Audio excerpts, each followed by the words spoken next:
Taste the Daily.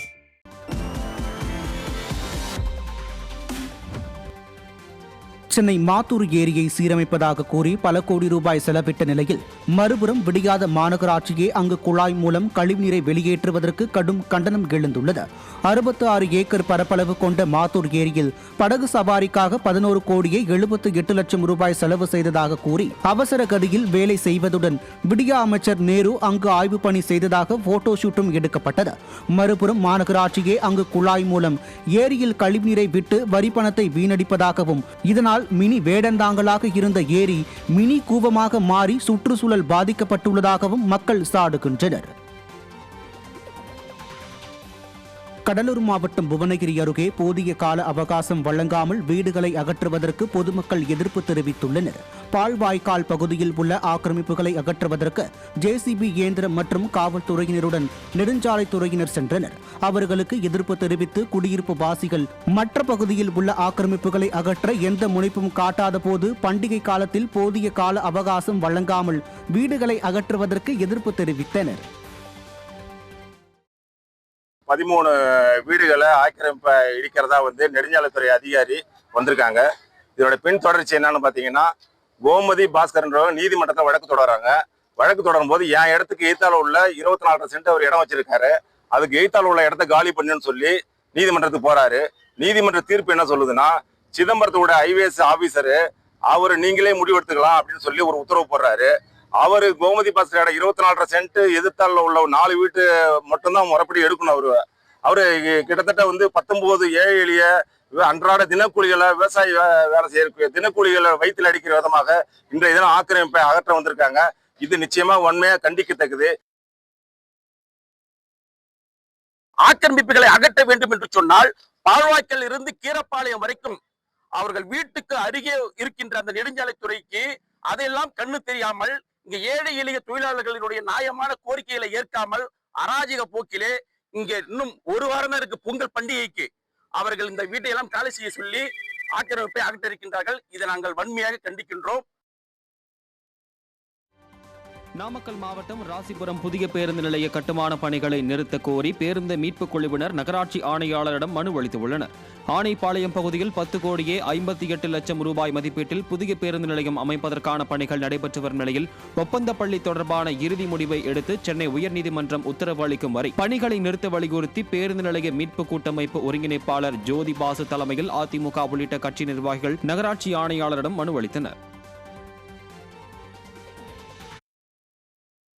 பொழுது அரசு தரப்பு வழக்கறிஞர் ராசிபுரம் பேருந்து நிலைய பணிகள் ஒப்பந்த புள்ளி கோருதல் அளவில் தான் நாங்கள் நடத்தியிருக்கிறோம், வேறு பணிகள் எதுவும் நாங்கள் துவங்கக்கூடியாதுன்னு சொல்லி நீதிமன்றத்தில் சொல்ல, நீதிமன்றத்தில் உயர் மாண்புமிகு நீதிபதி அவர்கள் என்ன சொன்னாங்கன்னு கேட்டிங்கன்னா, நாங்கள் ஒப்பந்த புள்ளி விடக்கூடிய பணிகள் நடக்கட்டும், ஆனால் ஒப்பந்த புள்ளி பணிகளை இறுதி செய்வது நீதிமன்ற உத்தரவு இல்லாமல் இறுதி செய்யக்கூடாதுன்னு சொல்லி உத்தரவு பிறப்பித்திருக்குது.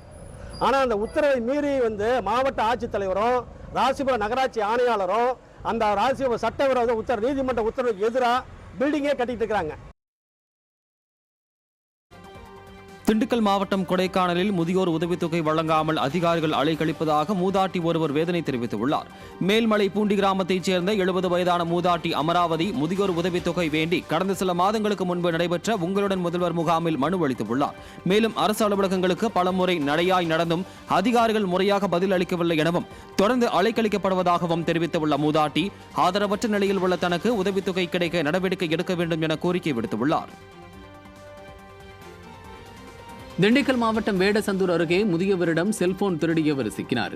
ஆரம்பப்பட்டியைச் சேர்ந்த சுப்பிரமணி என்பவரிடம் அருகே இருந்தவர் அவரது செல்போனை திருடிய நிலையில் அருகில் இருந்த பொதுமக்கள் அந்த நபருக்கு தர்ம அடி கொடுத்து செல்போனை மீட்டனர். திமுக ஆட்சியில் ஏவல்துறை முறையாக ரோந்து செல்லாமல் ஆழ்ந்த உறக்கத்தில் இருப்பதால் திருட்டு வழிப்பறியில் ஈடுபடுவோர் சர்வ சுதந்திரமாக தெரிவதாக மக்கள் விமர்சித்தனர்.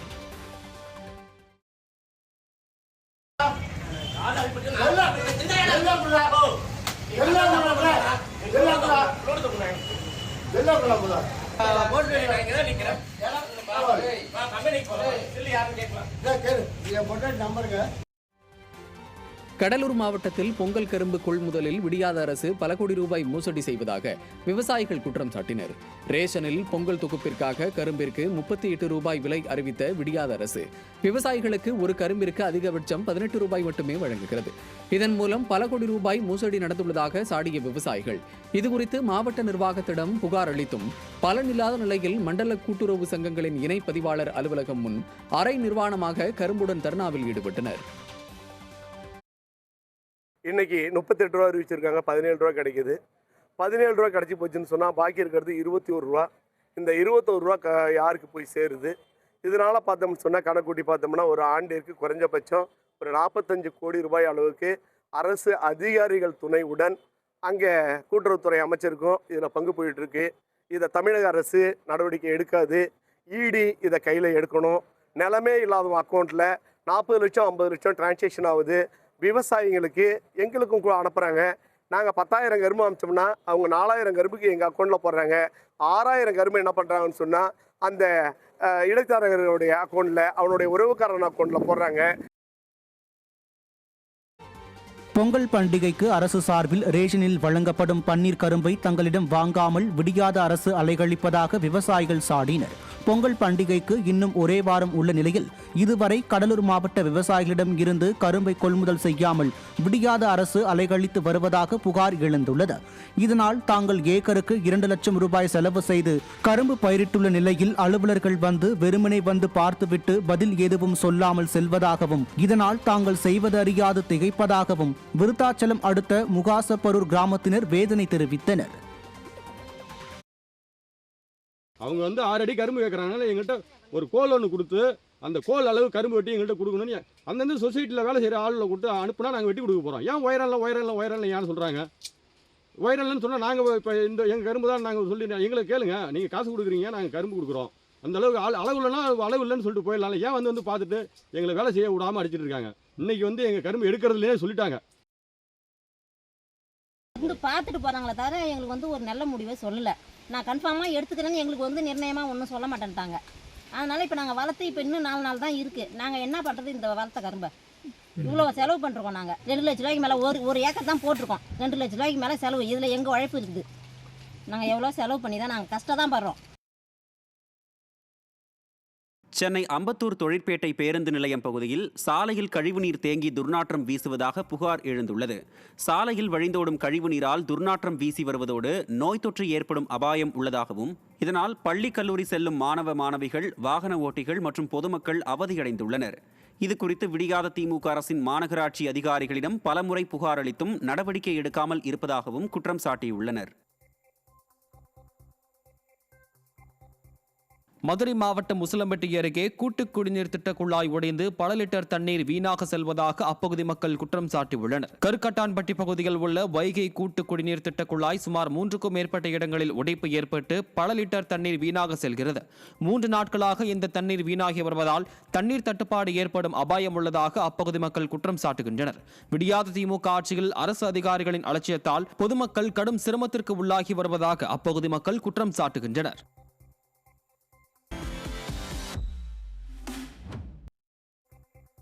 கடலூர் மாவட்டம் பன்ருட்டி அருகே பொங்கல் தொகுப்பில் வழங்கும் கரும்பிற்கு கூடுதல் விலை வழங்க விடியாத திமுக அரசை விவசாயிகள் வலியுறுத்தி உள்ளனர். நடு வீரப்பட்டு மற்றும் சுற்றுப்பகுதிகளில் சாகுபடி செய்யப்பட்டுள்ள கரும்பு பொங்கல் தொகுப்பில் வழங்குவதற்காக அறுவடை செய்யப்பட்டு வருகிறது.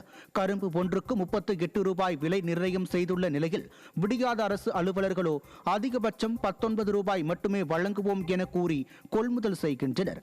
இதனால் வேதனையடைந்துள்ள விவசாயிகள் முறைகேட்டில் ஊறிப்போன திமுக அரசு கரும்பிலும் முறைகேடு செய்து தங்கள் வயிற்றில் அடிப்பதாக சாடுகின்றனர். பொங்கலுக்கு கரும்பு அறுவடை பண்ணிட்டு இருக்கோம். வாங்குறவங்க வந்து ஒரு 19 ரூபா 18 ரூபா அப்படி தான் சொல்கிறாங்க. அந்த இது கொடுத்தா எங்களுக்கு கட்டுப்படி ஆக மாட்டேங்குது. ஏன்னா நாங்கள் வெட்டுக்கூலியே நாங்கள் வந்து கட்டுக்கு 60 ரூபா அது மாதிரி தர வேண்டியது இருக்குது. இதுக்கு தண்ணி வாரம் இருக்குது. எங்களுக்கு இன்னும் ஒரு கொஞ்சம் கூடுதலாக கொடுத்தா எங்களுக்கு கொஞ்சம் பயனுள்ளதாக இருக்கும். இந்த 19 ரூபான்றது எங்களுக்கு ரொம்ப நஷ்டத்தை ஏற்படுத்துகிற மாதிரி இருக்குது. இன்னும் கொஞ்சம் கூடுதலாக கொடுத்தா எங்களுக்கு ரொம்ப நல்லதாக இருக்கும். தஞ்சாவூர் மாவட்டம் பட்டுக்கோட்டை அருகே 60 ஆண்டுகளாக இருக்கும் பழமையான தர்ம முனீஸ்வரர் கோயிலை நீதிமன்ற உத்தரவின் பேரில் அகற்ற வந்ததால் அப்பகுதியில் பரபரப்பு ஏற்பட்டது. பண்ணவயல் சாலையில் இருக்கும் இந்த கோயில் பொதுமக்களுக்கு இடையூறாக இருப்பதாக தனிநபர் ஒருவர் தொடுத்த வழக்கில் கள ஆய்வு செய்து நடவடிக்கை எடுக்க நீதிமன்றம் அறிவுறுத்தியது. இந்நிலையில் எந்தவித எழுத்துப்பூர்வமான அறிவிப்பும் கொடுக்காமல் கோயிலை அதிகாரிகள் இடிக்க வந்திருப்பதாக கூறி பொதுமக்கள் கால அவகாசம் கோரினர். கால அவகாசம் வழங்க அதிகாரிகள் மறுத்ததால் அப்பகுதியில் பரபரப்பு ஏற்பட்டது. திண்டுக்கல்லில் லஞ்சம் பெற்று பட்டா வழங்க திட்டமிட்டுள்ளதாக விடியாத அரசு மீது குற்றம் சாட்டி சாலை மறியல் நடைபெற்றது. விடியாத அரசு கடந்த ஆண்டு வெளியிட்ட அரசு ஆணையின்படி பட்டா வழங்க திண்டுக்கல் 16வது வார்டுக்கு உட்பட்ட பகுதியில் 250க்கும் மேற்பட்டவர்களின் இடங்கள் அளக்கப்பட்டு ஆவணங்களை பெற்று சென்ற நிலையில் கிழக்கு வட்டாட்சியர் ராஜேந்திரன் ஆளும் கட்சியினர் கைகாட்டிய 50 பேருக்கு மட்டும் பட்டா வழங்க ஆவண செய்வதாகவும் அதற்காக லஞ்சம் பெற்றுள்ளதாகவும் மாவட்ட ஆட்சியரும் அதற்கு துணை போவதாகவும் புகார் எழுந்தது. இதனால் குமரன் திருநகரில் பாதிக்கப்பட்ட மக்கள் சாலை மறியலில் ஈடுபட்டனர். ஆளுங்கட்சிக்காரர்கள் யாரார கையை காட்டினாங்களோ அவங்களுக்கு மட்டும், குறிப்பிட்ட நபர்களுக்கு மட்டும், எந்த ஒரு உரிய ஆவணம் இல்லாதவர்களுக்கு பூரா நாளைக்கு தமிழக முதலமைச்சர் அவர்கள் மத்தியில் இந்த மனு கொடுக்கறதுக்கு ஆவணம் செய்கிறாங்க. ஆனால் இந்த பாதிக்கப்பட்ட எங்களை போல மக்களுக்கு யாருக்கும் உரிய இந்த பட்டா தரல. இந்த தாசில்தார் சில நபர்கள்ட்ட கையூட்டு பெற்றுக்கொண்டு உரிய பட்டா எங்களுடைய மக்களுக்கு எந்த ஒரு ஆவணம் செய்யாம இது ஒரு மக்களை மிகவும் ஏமாற்றும் செயலில் இந்த கிழக்கு மாவட்ட தாசில்தார் அவர்களும் மாவட்ட ஆட்சியர் அவர்களும் தொடர்ந்து ஈடுபட்டு வர்றாங்க. சேலம் மாவட்டம் மேட்டூர் அருகே பழுதடைந்த பள்ளி கட்டிடத்தால் மாணவர்கள் பீதியடைந்துள்ளனர். செக்கானூரில் இயங்கி வரும் அரசு பள்ளியை கடந்த 4.5 ஆண்டுகளாக விடியாத அரசு பராமரிக்காமல் விட்டதால் கட்டிடங்கள் பழுதடைந்து மேல் பகுதியில் உள்ள சிமெண்ட் காரைகள் பெயர்ந்து மாணவர்கள் மேல் விழுந்து வருகிறது. மேலும் லேசான மழை பெய்தால் கூட கட்டிடத்தில் மழைநீர் ஒழுகி வருவதால் மாணவர்களும் ஆசிரியர்களும் அச்சத்துடனே பள்ளிக்கு செல்ல வேண்டிய பரிதாப சூழல் நிலவுகிறது. ஏதேனும் அசம்பாவிதம் ஏற்படும் முன் விடியாத அரசு பள்ளி கட்டிடத்தை சீரமைக்க வேண்டும் என கோரிக்கை எழுந்துள்ளது. மதுரை புறநகர் பகுதியான கோவிலாங்குளத்தில் தெருக்களில் கழிவுநீர் மற்றும் குப்பைகள் தேங்குவதால் சுகாதார சீர்கேடு ஏற்படுவதாக அப்பகுதி மக்கள் குற்றம் சாட்டியுள்ளனர். இப்பகுதியில் கழிவுநீர் கால்வாயை தூர்வாராததால் பல மாதங்களாக கழிவுநீர் தேங்கி வெளியேற முடியாமல் உள்ளதுடன் ஆங்காங்கே குப்பைகளை கொட்டுவதால் துர்நாற்றம் வீசி சுகாதார சீர்கேடு ஏற்பட்டு வருவதாக கூறப்படுகிறது.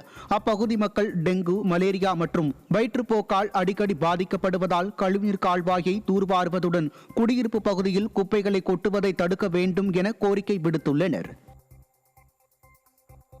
சென்னை வண்ணாரப்பேட்டையில் டாஸ்மாக் கடை மூடப்பட்டதால் திருவொற்றியூரில் உள்ள மதுக்கடைக்கு மதுப்பிரியர்கள் படையெடுத்தனர். காலி மது பாட்டில்களை வாங்க மறுத்து டாஸ்மாக் ஊழியர்கள் போராட்டத்தில் ஈடுபட்டனர். இதனால் சென்னை வண்ணாரப்பேட்டையில் டாஸ்மாக் கடை மூடப்பட்ட நிலையில் திருவொற்றியூரில் உள்ள மதுக்கடையில் ஏராளமானோர் மது வாங்க குவிந்தனர். தமிழக மக்களை திமுக அரசு எந்த அளவிற்கு மதுபோதைக்கு அடிமையாக்கி உள்ளது என்பதற்கு இதுவே சாட்சி என மக்கள் விமர்சிக்கின்றனர்.